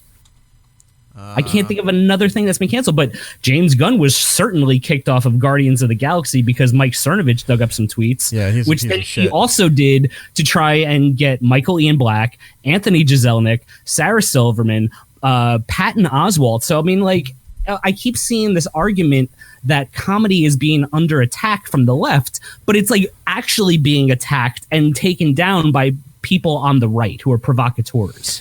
No one's been canceled because of left-wing cancel culture, but James Gunn was fired because a right-wing person dug up tweets that were 10 years old. If you want to talk about cancel culture, and as far as comedy goes, a lot of it does come from the left because there's a lot of major comedians that do not go to colleges and perform anymore because a lot of the people there scream at Chris Rock, they scream at Jerry Seinfeld, they scream at Jim Gaffigan. But then they're pussies for not doing the show. Like, the comics are pussies? Yes. If Chris Rock can't do a show at how big he is because some college kids are going to say, ooh, we don't want you here, fuck him. That's a pussy move, dude. How about fuck the college for not being able to take a joke and have a sense of humor about and let these comics do what they do? Speech. People are allowed to have free speech and protest. If people want to protest, that's fine. If he wants to step down because some college kids are making fun of him, that's on him. Most major comics won't do colleges anymore because of how bad it's gotten. I saw Chris Rock. I saw Bill Cosby or Chris Rock open for Bill Cosby at my college for $2, and no one complained. Wait, you saw Chris Rock open for Bill Cosby? Yeah, how long? College. Yeah, how long ago was that? That was 2003. Yeah, it's not 2003 but I mean, everyone still knew that he did that stuff. It was just buried. No, but what I'm saying is people aren't getting canceled. It's not necessarily just who got canceled anymore. It's the action of doing and swarming in, saying, "Oh, this person's whatever. We need to get rid of this person." But how is it? Like, show me someone's career who is completely kaput because of it. Like Louis C.K. is still touring. He's still doing shows. That's not cancel culture. Louis C.K. and like Weinstein and all stuff. That's all the Me Too stuff. That's all sexual harassment shit. That's not cancel culture. But that's still true. But people still refer to him as cancel culture. 100%. Then they're completely wrong because that's not exactly. That's not at all what it is. I've seen people that we know mutually on Twitter who have retweeted that stuff, and I'm not going to mention names. All right, you can tell me after. I would love to see who that is. But yeah, that's not. Look, people jump on bandwagons from any side of an issue or an argument. The cancel culture is the coined term for people who go online and swarm over something like this is the worst thing in the world. These people need to be fired, removed from their job, lose all their sponsorships, all of that shit. Like the people who swarm like Rotten Tomatoes to give Captain Marvel like all those downvotes before it comes out. Is that cancel culture or is that just trolls? That's just trolls, and those are assholes too. But they could be the same people who are giving the positive ratings to Chappelle's show on Rotten Tomatoes. Am I wrong? Well, you don't know. I mean, the audience could be anybody. But I was saying, if there's trolls who are going to go out there and like downvote things purposely because they know that'll make leftists upset, then why wouldn't they go in there and upvote things that would make people on the left upset? Yeah, it's. I'm trying to figure out. I'm trying to find I'm trying to find examples. That movie was just pulled recently, The Hunt. That was canceled because right-wing people complained because it was a movie about left-wing people hunting Trump people, in which the Trump people were actually the good guys from what the script said because they were the ones being hunted. But that was canceled because people complained. That wasn't someone on the left. That was people on the right who got something canceled again. So it's like, I don't understand. Like, I can understand the social canceling, which is what you're saying, but I'm talking about things actually being canceled. That's different again. But that's like that's for my head. I'm picturing cancel culture, people trying to get something canceled, and what you're saying is they're trying to get things canceled from society. Of like, we can't have those thoughts, and they should go away. Like a thought police. That's 100%. That's what you're saying. See, that's the thing. There's too many levels on this stuff, but cancel culture itself is an online phenomenon where people just zoom and like, oh my god, this person, and a lot of it are people that don't even know what these people, some of these people have done, or know these celebrities, or know these athletes, or know these politicians, whatever.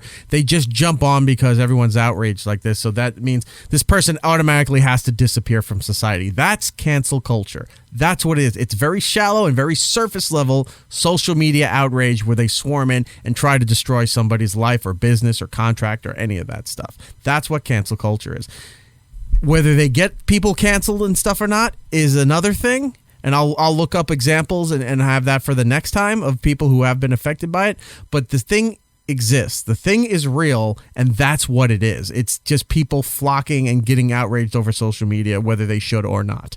But the thing is, and like that's the thing I don't understand is that like even though like I disagreed with some of Dave Chappelle's jokes, I would fight to the death to defend his right to say it, because it's art, it's free speech. He's allowed to say it. I might disagree with it, but also it's not like, hey, that's his art. You know what I mean? When Kathy Griffin did art with, her thing, like she was immediately like yelled at and told like, oh, that, but it's the same thing. It's art. Like if he could tell those jokes and it's art, she can show that, the decapitated head and it's art. You know what I mean? And I agree with you. But I know, but like, it's just, I don't see, there's never a both sides here. There's never a point where each side looks at each other and says, we're saying the same thing. Right, yeah, but Brian, we're not in that right now, at least for right now, when we're doing this show, the time period that we're in exactly right now.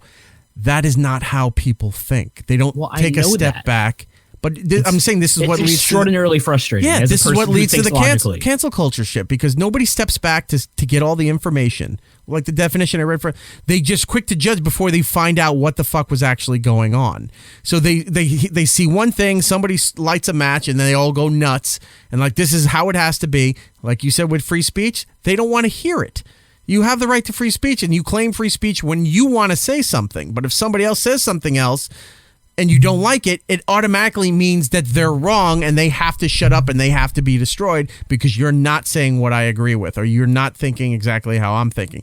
That's not how it's supposed to be, as not just in this country, but as fucking rational human beings. You should have some debate, you should have conflict, you should have opposing sides, and you sort it and work it out. Or like, look, you're going to do that, fine, do that, I don't give a fuck. I'm going to do this, you don't care about it, fine, you don't give a fuck. But that's how you're supposed to sort out. That's not how people act online. Yeah. How we're talking right now in person and on the, and if we're not you had in other person, people Eric. around. You are through a visual medium. There is a video camera in front of me. I'm getting sucked into that, and then you're hearing my voice through your headphones while you're seeing me as we're talking face to face, as people you see in your regular life who have opposing views on religion, on politics, on just societal stances on things like that. You can have an argument. You can have a discussion. It's okay to argue with people. It's okay to debate people. It's okay to even compromise with people and say, come to some kind of understanding. Or it's even come to say, look, I'm glad we talked about it. I still feel this way. You still feel this way. Exactly, I still like you, or we don't need to be friends or whatever, and go live your life. I'm going to go, whatever you want to do. That's how you're supposed to act. When it comes to online stuff, there's none of that. It's either you do this or you need to die. It's that extreme. Anything we used to joke about, or you remember like in The Simpsons, the exaggerations were so far exaggerated where they flip a car over and automatically it's a huge fire and everybody's rioting. It's like, how did it turn into that from an argument? That's what the internet is. It's like South Park, rebel. He's not wearing the right hat. Get him! And that's what it is. Yeah. That's exactly what it is. And that's what, unfortunately, cancel culture is. Now, depending on what you want to believe about it or not, I just choose to ignore it. But some people say it's not really a thing. It doesn't exist. The output they want may not exist. The actions of trying to rouse all these people exists. It's what people do. They shouldn't be doing it, but that's what they do, and it's on social media. It's not in real life, and everybody forgets that real life is not social media. Only so much of real life is involved with social media. Everything else really isn't. And they act like you are personally offending me or my people or my family or whatever, that you need to die now. I need to destroy you in every way possible because you did not like me or I didn't agree with the thing you said. That's where people go crazy with, and that's where cancel culture comes out of it. But even with that, it's like I still haven't seen, for the amount of people who are complaining about the cancel culture with the Chappelle show, like even online, I don't see people on the left complaining about it. Like I just don't. A lot of it stemmed. For the Chappelle thing, a lot of it goes back to that Vice article because that one person and that person liked that Nanette comic last year, and people hate that comic, so they immediately just assume that the critic did it out of spite, and that's why this cancel culture thing came about. Well, this is the weird balance that we're trying to find and have yet to do so, where in the entertainment world and online, where you have critics versus the audience, and then it's audience versus audience, depending on what you're in. The Nanette, right? Yeah. Whatever, I forgot her name. I didn't care for it that much. I watched it. It seemed more of a storytelling kind of thing. I didn't think it was stand-up comedy at all. So I think it was grossly misrepresented. If it was presented differently, I think it would have gotten less heat than it did. All right. If it was as a one-person show, a one-man show, something like that, like the way like John Leguizamo does all those like one-person shows. You know what I mean? If it was like that, because she started off with a couple of jokes, then it got like serious, and I was like, oh, these aren't jokes anymore. It was really, it was a story time. But it was presented as like the most revolutionary stand-up comedy special. She's changing comedy, and every comic that I know said, this is, look, like they didn't hate it, but like, this is full of shit. This is not comedy. This is not revolutionizing what we do. Yeah. And it's people wanting to change something that they're not a part of and saying, well, this is what we think it is, and this is how it should be, and we want it to be like this. And we're like, this is not your world. You can't come into our world and our industry and say, this is what we think your industry is, and this is what you need to be from now on, when it's not that. So a lot of comics did resent that, and that built up, their audiences then started to hate and resent it, and we saw, there was a lot of outrage for it. But the thing was, with her, that special comes out and it's praised, right?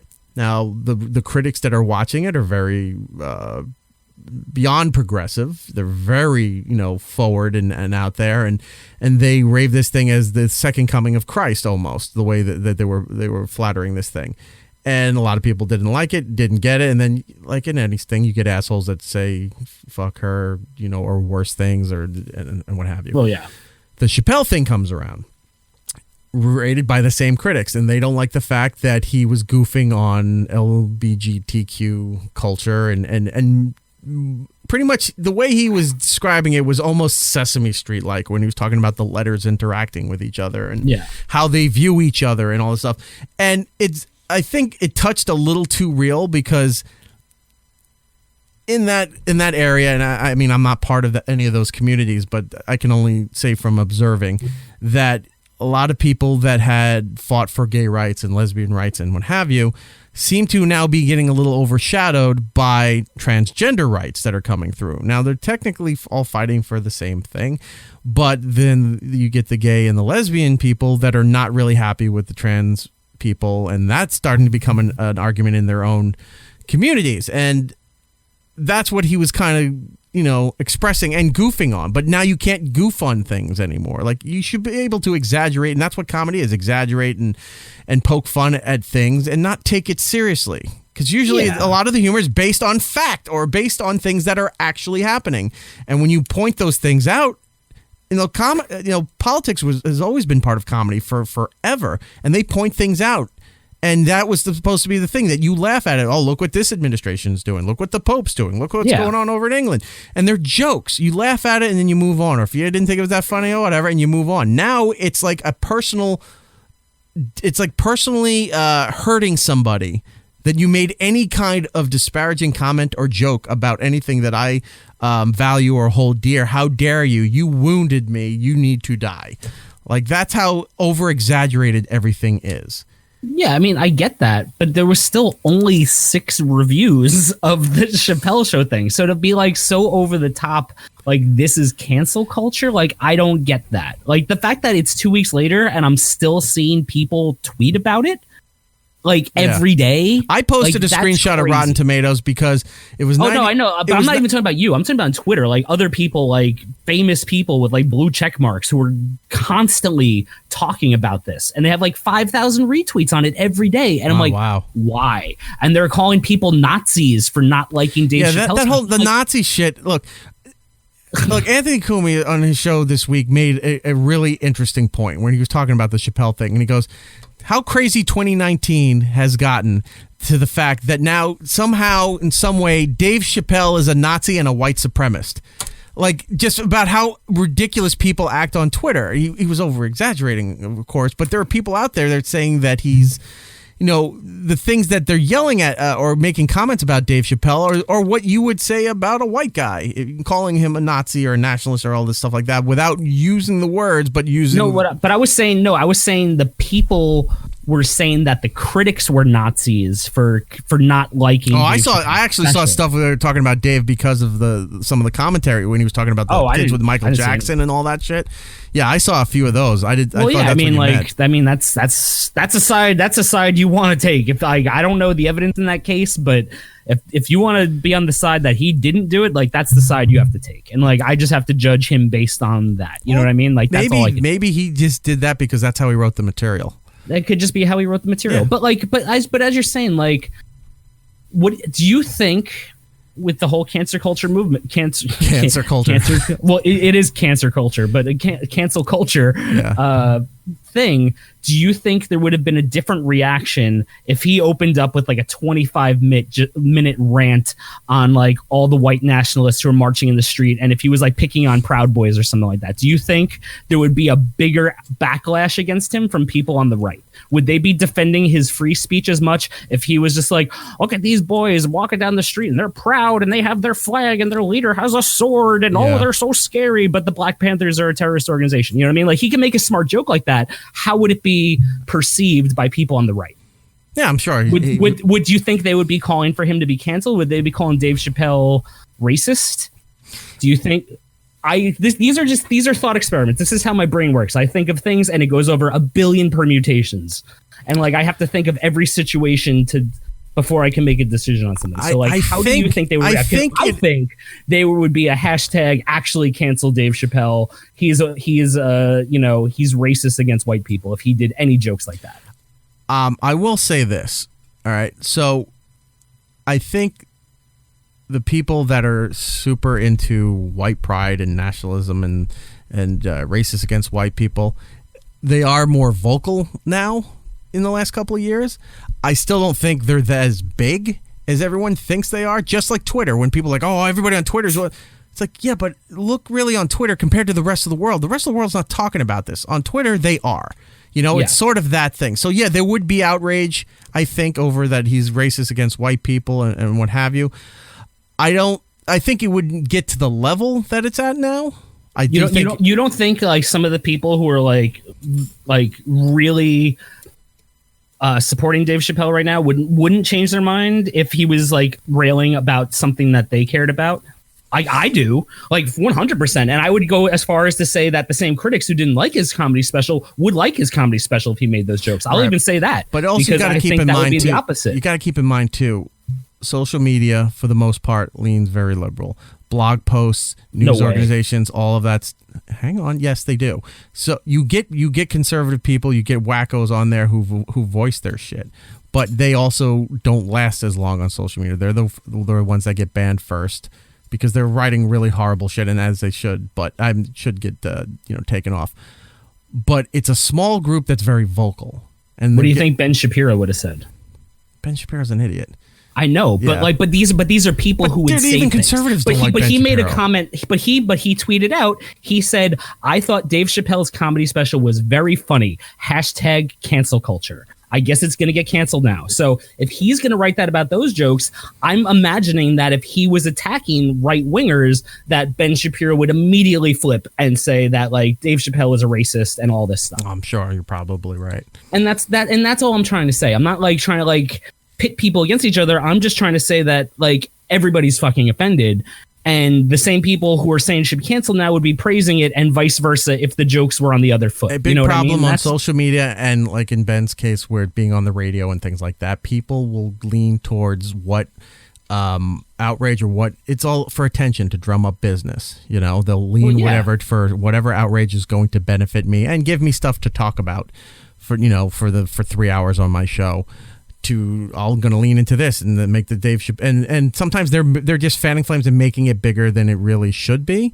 But again, this is the problem with social media. It's bigger online, but when you talk to everybody in real life, no one's really outraged or upset over Dave Chappelle's. They either like, I think he's done better, or I didn't like it, or I thought it was really fun. That's about the extent of how it goes. Yeah, online, I have friends who are gay and trans, and they were all like, I didn't really like. They're like, it doesn't matter. It's not anything I haven't heard. I think is literally what they said. Yeah, cancel culture is a social media thing, and that's where people get outraged from. And unfortunately, it's a small group of people, no matter what aspect of life you are. It's always a small group of people that are giving an amplified stage to voice their opinions and their matters, and then you get dumb people that just go with it and think that's what people are thinking right now. This is the movement I need to join. And it's not really that. It's just people like to be outraged and get all offended and what have you. But then you turn off the phone and you live your life. Outraged that I'm seeing on social media right now are conservatives who are outraged at like 6 reviews. Like, that's what I'm saying. Like, I don't see this outrage from the left that is causing so much of this outrage on the right to be on my timeline on Twitter. That's what I'm saying. It's all over the fucking place. Just stop talking about it, people. I'm tired of seeing it on Twitter. All right, you nailed it right on that. There's never been a better phrase. Just stop talking about it, and it goes away. Brian, Simpsons, look, if don't look. Just don't look. Brian's right on there. I was just going to say, if you listen to this show for so long, you know Brian and I, everything in life can be traced back to The Simpsons. That's exactly the point I was just going to make. There's an episode, it was a Treehouse of Horror episode, where I think lightning struck and something happened, and all these big, large mascots that were on billboards or statues in front of restaurants all came to life, and they're destroying the city. And it's speaking that, like, you don't need to believe them. If you just ignore them or don't look, they lose all their power and they die. So they convince the whole town to not look at them, and they all just fall over. So as they're not yet, they're doing all this stuff, and then they realize nobody's looking. So they go even harder and faster, like to try to freak people out, and they're still not looking, and then they die. They all keel over, they lose all their power and die. Same thing with social media. When people are going nuts over this shit, you have to look at real outrage. When you're seeing a video of about somebody abusing an animal, that's where you should be outraged. That's outrage. Right? Yeah. When you're seeing stuff like any of this entertainment shit, when they're going like, oh, he should never be able to make movies again. Why is that person cast there? It should be a person of color. How about maybe they know, these people that make movies and stuff, maybe they know more than what you do, just because you buy a ticket and go to the movie, or you rent it, or most people do it illegally. Let them see what's going to happen here. You know, you don't get to dictate how everybody does their job anymore. And that's another thing with the internet. They all feel like what I say goes, and you should do exactly what I say. And that's not the way it works. I mean, like I said, I get all that, but I just think in this instance, the over the top, like, people are trying to get Chappelle, the cancel culture with Chappelle is like, it's so over the top from the right that it feels so fake that I can't take any of it seriously. Like, it just, and I don't know, like, it's just, I've seen it before on other things where I'm like, okay, like, you know, people on the left are going pretty hard. Like, no one is going on the left, barely on social media. Like, even if you just type in his name right now, like I just did, like, there's no tweets coming up with people condemning him. It's all people supporting him, saying that, like, he's trying to be canceled. So it's like, where is this coming from? And that's what I want to know. Well, you had made a mention. I just want to clarify as we go to break here. I had posted a screenshot on my Instagram of Rotten Tomatoes, and it showed 99% for the audience and 17% for the critics. Yeah, for the critics. And I looked at some of the critic reviews, and they just were going like, well, he made fun of this. I can't, this is a horrible special. I'm not watching it. And I looked at him, like, they didn't even really balance or watch. Maybe they didn't watch the entire thing, or just to see that comics are like this. They're supposed to make shots at things and say things that you may not agree with, but that's what comedy is.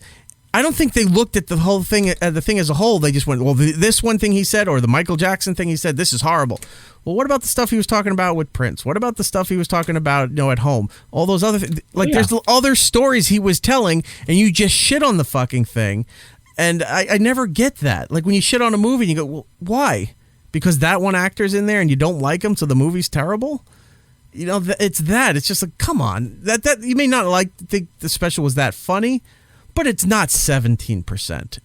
No, it's like, dude, like, I literally just typed in Dave Chappelle, and every single tweet is, look at this liberal consensus. Look at these freaking liberal. Like, it's ridiculous. And it's just people just talking about Rotten Tomatoes. There's nobody. There's one tweet where someone's like, I don't like these jokes. And then they are completely ratioed by people calling them a loser. So, like, I don't know where. I will say this. Both sides are equally dumb for essentially falling for clickbait and for gotcha headlines. The Vice article, like you said, was what stemmed all of this, right? Yeah. Everybody went for it and went crazy and said, oh, because this one person didn't like this. Vice used to be somewhat of a viable news source. Lately, they're doing whatever they can because they're not making enough money. They had a lot of layoffs in the last couple of years. They bought Refinery 29 recently, where I used to work. And I think they just lost their HBO deal. I'm not 100% sure. I think that happened. I don't know. But they're doing more articles for these headlines to get people nuts on there. I saw an article, and when I saw it linked back to Vice, I went, oh, okay, I get it. Where they were talking about, this one girl talked about... But the people that they're making nuts are the people on the right, not the people on the left. That's what I'm trying to say. Well, okay. Like, there's no one on the left who's going nuts over this Vice article. I'm talking about the fact that now, I understand we started with this. I'm saying now it's like BuzzFeed. It's like all these other places that just put out a headline to get people outraged, so they get clicks, they get interaction, they start trending for these topics. That's all it matters anymore. It doesn't matter about having an actual conversation. It doesn't even matter about having a legit thought or point of view on things. It's what can I write that will make everybody angry and talk about this. But like, what if they were just writing what they wanted to write and everyone just got angry at it? You know what I mean? Like, what if they were just doing their job as a critic? And like, I mean, here's the thing with critics. Like, you have to follow critics you like. Like, I don't follow. Like, there's some critics who I don't like, and I don't follow them because I know that I'm not going to like the things that they like. I don't follow critics at all. Yeah, I mean, there's certain critics that I know, like, if they like something, chances are I'm going to like it because they like the same kind of things I like. You know what I mean? So there was no way that people weren't going to get outraged when this person reviewed it anyway. I do a cross-reference. Like, if I need to find out something about a movie, I'll look at some of the bigger critics and see what they think. You know, Entertainment Weekly, and then work my way down. Then I'll go and I'll do whatever this is. Terrible, awful, sucks. I'll put keywords in there to read the reviews of people who didn't like it and do a cross and go. It's like Amazon. You can't just take a product for the 5-star reviews because chances are they're padding it. And you can't really take the 1-star reviews seriously because there might be some people that had serious problems with these products, but then there might be people that from other companies or paid organizations to write shitty reviews against competition. So you got to look at the 2 and the 3-star and read enough of them to see if there were similar problems with people and then and other things. And somewhere in there, that's where the truth sort of is. You got to piece them together. So if you got to read both and then kind of whittle it down to the middle and go, okay, I think this is what I think is accurate about this movie, I'll make my decision based on that. Unless I recommend it, then just always see it because it's always going to. Oh, but you watch bad movies on purpose. I know, and they're always good. They're always good, Eric. All right, we're going to take a quick break. When we come back, we got to do a quick hit with the movie stuff, and then we will be out of here for this week. Be right back. It's Erik Nagel with Erik and Gittles. More next. It's Erik Nagel. Follow the show on Twitter, Instagram, Snapchat, YouTube, and Facebook at It's Erik Nagel. Hey, it's Ansel Elgort, and you're listening to It's Erik Nagel. Hello, welcome back to the program. Erik Gittles here for segment 2, The Dose. The Dose, the duo. Looking at last week's box office, coming in number 1. I think this is the 3rd one in the Fallen trilogy. Angel Has Fallen. Number 2, Good Boys, a project from Seth Rogen and Evan Goldberg, which I want to see. I've been hearing good things about it, that it's very funny. Never underestimate the money-making abilities of children and elderly people cursing. Right. It'll always make money. It's Superbad Junior High is what this movie seems to be. Number 3, the live-action version of Disney's The Lion King. Number 4, Fast and Furious presents Hobbs and Shaw. And number 5, Ready or Not. Now, this was interesting. So last week it debuted at like number 6, and it's moving up. I think word of mouth is getting around about this movie, about how fun and ridiculous this movie is. Did you go see this? Which one? Ready or Not. Oh, Ready or Not? No. Okay. Sorry, I got distracted by a text. I might have to do that this week, and I want to go see it. No, I haven't seen it yet, but I really want to see it. My friend saw it. He said it was really good. He said he made the mistake of watching the whole trailer, and he gave a lot of it away. And I stopped the trailer after 20 seconds because I was sold as soon as they said, hey, you're married and we have to hunt you now. I was like, all right, that's all I need to see. Like, I'm good. I saw the trailer once when I first ever saw that this movie was coming out. I have not watched anything about it since, so I should be all right for going to check out this movie. I think so. Yeah, I'm excited to see it when I finally do. Coming out in theaters this weekend is It Chapter 2. It 2. It 2. 2. It, the Dose, is out this weekend. And I saw a trailer for a commercial on TV for a movie that I didn't really know what it was about. It's called The Goldfinch. It opens next week. And it has Ansel Elgort, who's been on our show. Baby Driver. He's in there. Sarah Paulson's in there. Nicole Kidman. Luke Wilson's in it. And the way it looked like at first, I'm watching the trailer, I thought it was another Kingsman. Like, it looked like the Kingsman, and then it said The Goldfinch. I said, oh. I mean, it could be. There's a lot of, like, when those movies come out and then, like, all the knockoff ones come out. Right. It's like The Hunger Game and then The Maze Runner and then The Food Finder and then The Kid Barrier and, like, all those sequels. The Kid Barrier. I haven't seen that. Yeah, that was the sequel to, that was Hunger Games 4. Okay. They just killed them all. They're like, fuck these kids. They just eat them, and then it's like, franchise over. Finn. Yeah, exactly. Yeah, so I want to see that. Anything else looking forward to this month? Isn't this the month that Rambo comes out? Yes, it does. September 20th. Rambo Last Blood. So here's I love when they do this. So whenever you have a big action movie or a big blockbuster movie, usually at that time they'll have a competing movie to get either a female or a family-friendly audience that doesn't want to go see the action movie, the blockbuster movie, right? So they tend to release in pairs, always competing companies.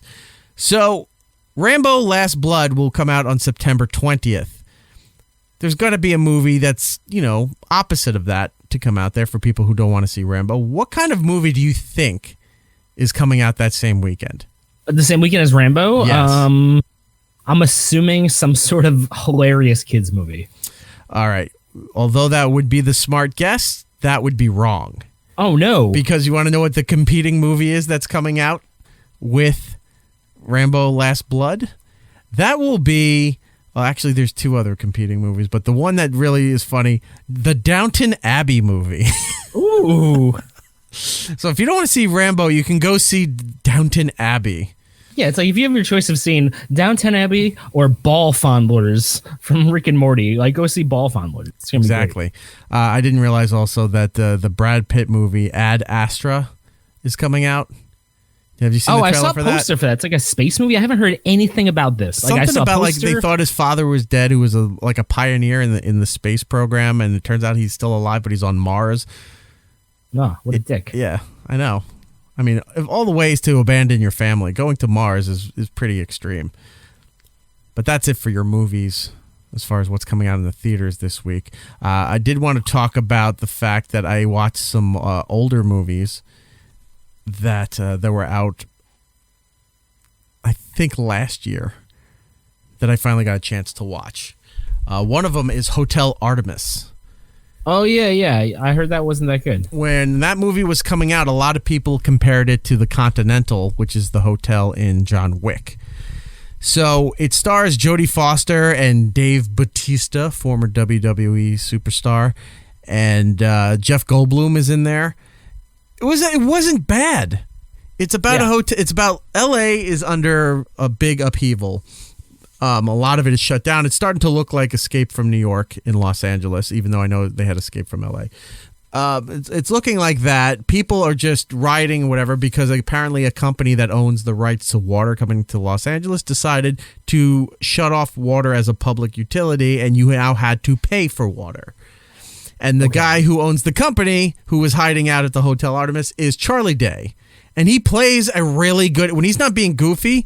and he plays a straight, serious asshole, he's really good at being an asshole. Is he? Because everything else I've seen him in, he's Charlie Day in that movie. Like, even in, like, Pacific Rim, like, he played a scientist, but he was still kind of Charlie. Yeah, you know? He's not kind of Charlie in this, because I was expecting that.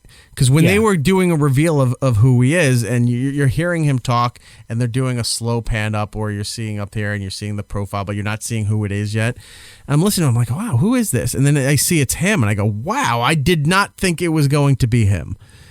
Yep. He's not being goofy Charlie Day in that. He's just being a straight asshole. And I thought he did a great job at being an asshole. Jeff Goldblum comes in towards the end of the movie. I won't give away what's happening with him, but he comes in there, and he can't not be Jeff Goldblum.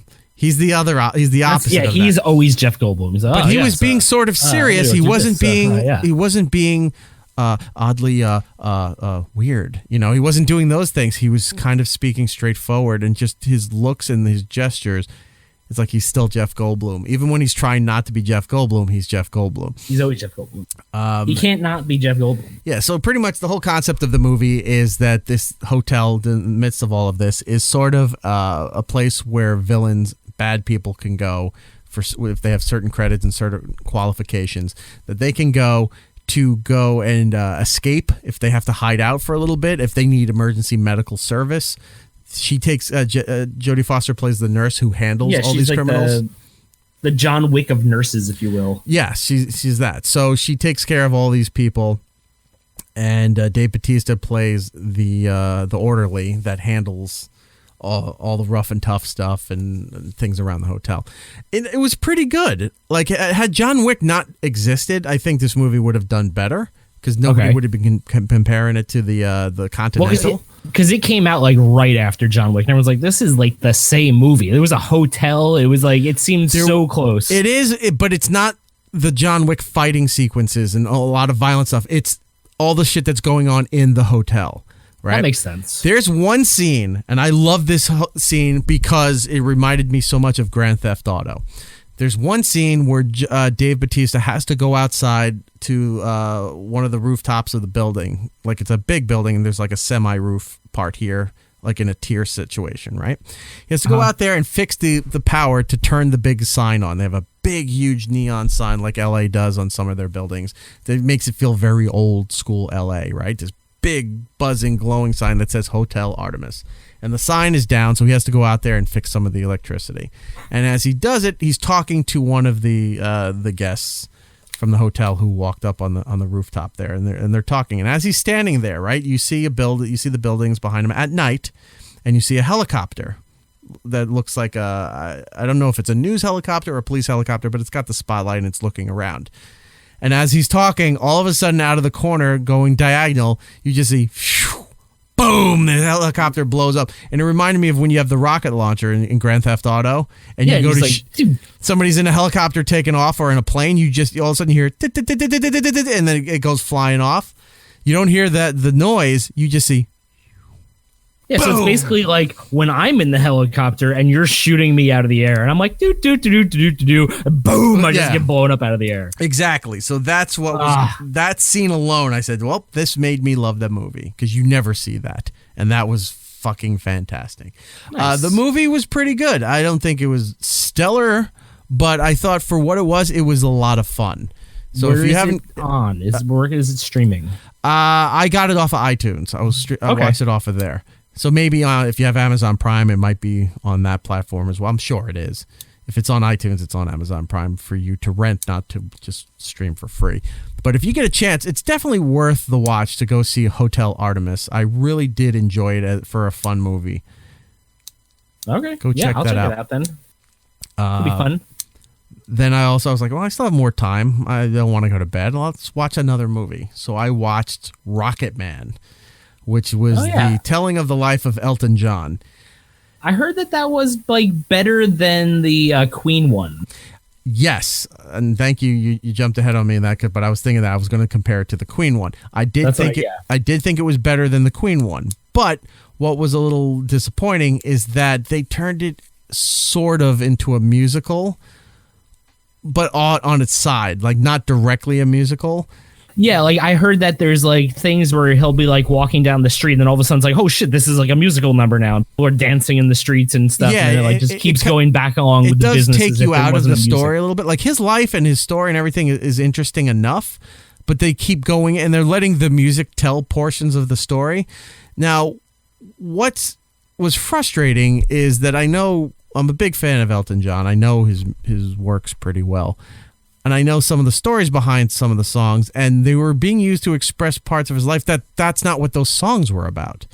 Because he wrote the music, and Bernie Taupin, his writing partner, his collaboration partner, wrote the lyrics to a lot of stuff. So Bernie would write the lyrics, and then Elton would write the music and then perform the songs. So the lyrics weren't coming from Elton for the most part, for most of the songs. They weren't his thoughts, his feelings, what have you. But they were using that to express parts of his life. When you're watching and go, that's not what that song's about. That's not how it was, what it's intended to be for. One of the characters in the movie is a character, not the actor's real name, but the name of the character in the movie. His name is Dick James. Dick James was the guy that gave Elton his start, had handled all his publishing. He was a music publisher, a very well-known and very wealthy music publisher. And I know that because for a while my dad worked for him. My dad ran the New York office in the 70s into the early 80s of Dick James Publishing, and his friend, my Uncle Bob, ran the London office for Dick. So my dad worked for this guy for the longest time. And he was not portrayed as how I remember this guy. I called my dad. I said, I saw the movie. I said, is this how how accurate was they portraying Dick James here? And he said, oh, he was an asshole. He goes, this was nothing compared to how he really was. They toned him down for this. The song Goodbye Yellow Brick Road is about Dick James, is about when Elton was coming out as being gay, that it kind of changed their business relationship. And just having a lot of differences with Dick James, and it's sort of about that, about not being shut out from a lot of things now. Even though he's making money because he was gay, people weren't handling it that well at the time. So anyway, so a lot of these things were going on. The way they work the songs into the things where, like, you're getting into something like, all right, you're seeing how his father is and seeing how he's acting with his mother, and then it breaks into something. It just takes you out a lot of the time. It's a bit trippy, if you will. I mean, it looked like that from all the little scenes and snippets I saw. I was like, this just looks like a crazy, like, fever dream in a way. Yeah, exactly that. It was a fever dream. It was very artsy, very trippy. And then they would return you back to real life when he was continuing on with his life story. But they end the movie. Are you looking to watch this, or should I not say anything? No, I don't really care. Okay. So if you haven't seen this movie, it's been in and out of the theaters. It's available on demand. You can go buy it.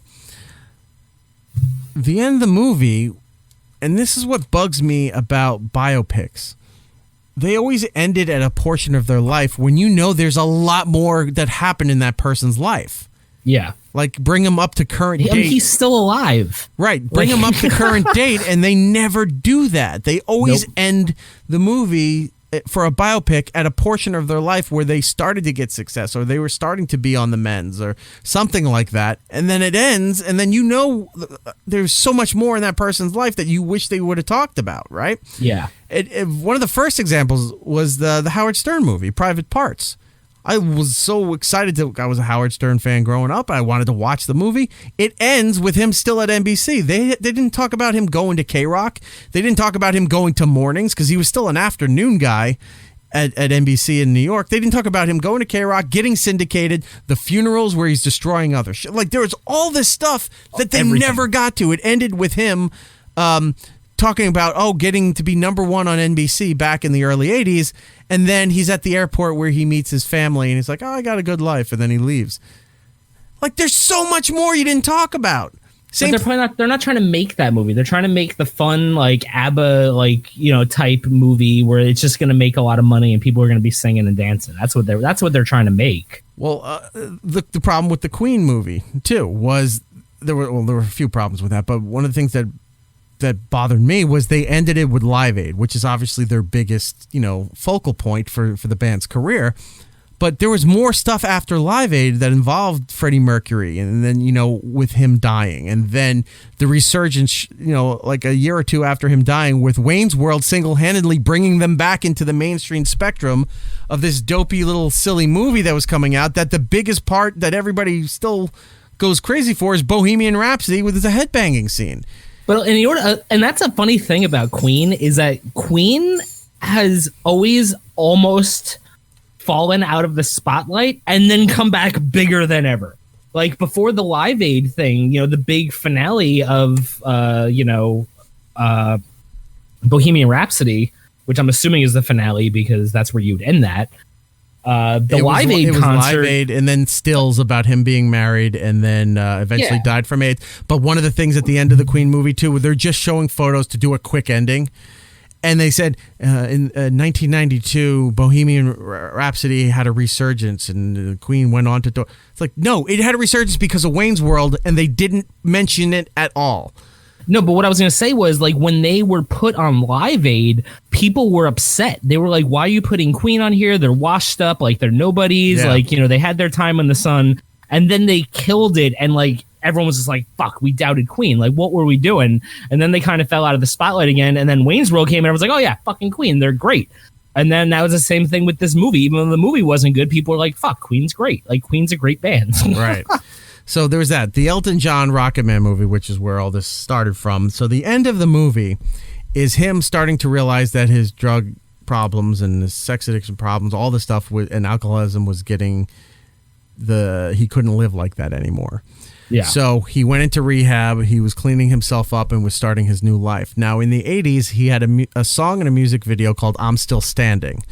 And the video is he's dancing on a beach in California wearing, you know, like one of those, you know, 1920s, you know, festival kind of hats.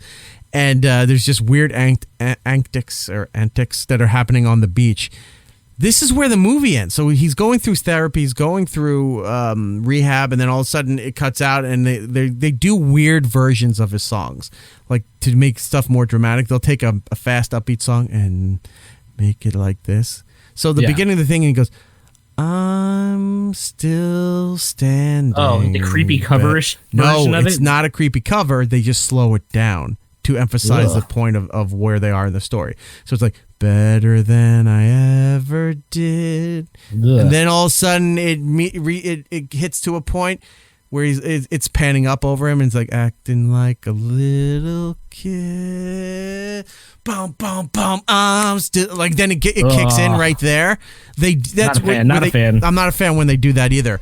I rather hear the creepy versions of songs than them doing the manipulation part, and then snap. Now it's the part that you know. So they're in the video, and that's where the story ends.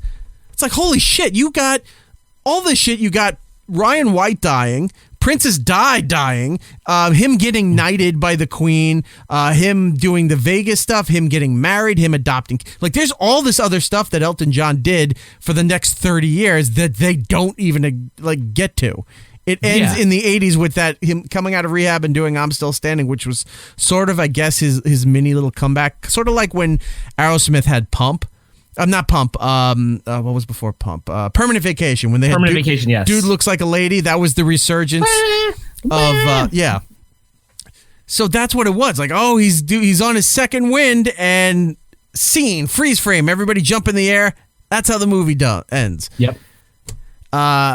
It's worth watching to be confused and perplexed by it, and then maybe a little annoyed. If you don't like watching movies for that reason, then this wouldn't be for you. But I would suggest people go and check it and make your own opinion. But I just thought it was not what I was expecting. I was hoping for a legit look into his life, and it sort of was, and it sort of wasn't. But you're not going to get that from a summer Elton John movie. You're going to get that from the November Elton John movie, or like when it's Oscar season. You know, like this isn't the Oscar movie.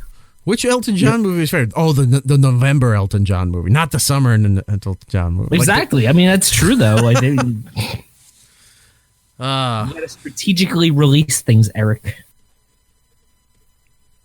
Anyway, any other movie stuff with you, or are we about done? No, I started watching a movie the other day and I fell asleep, so I'm going to finish it. But I was digging it for as far as it was. It's a stupid movie. It came out a couple years ago. It's called Trick or Treat.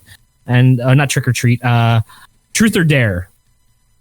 Okay. And I'm gonna finish it probably tonight. But I was digging it. It's a stupid movie about teens getting killed in a house, so it's up my alley. I have a theory about horror movies.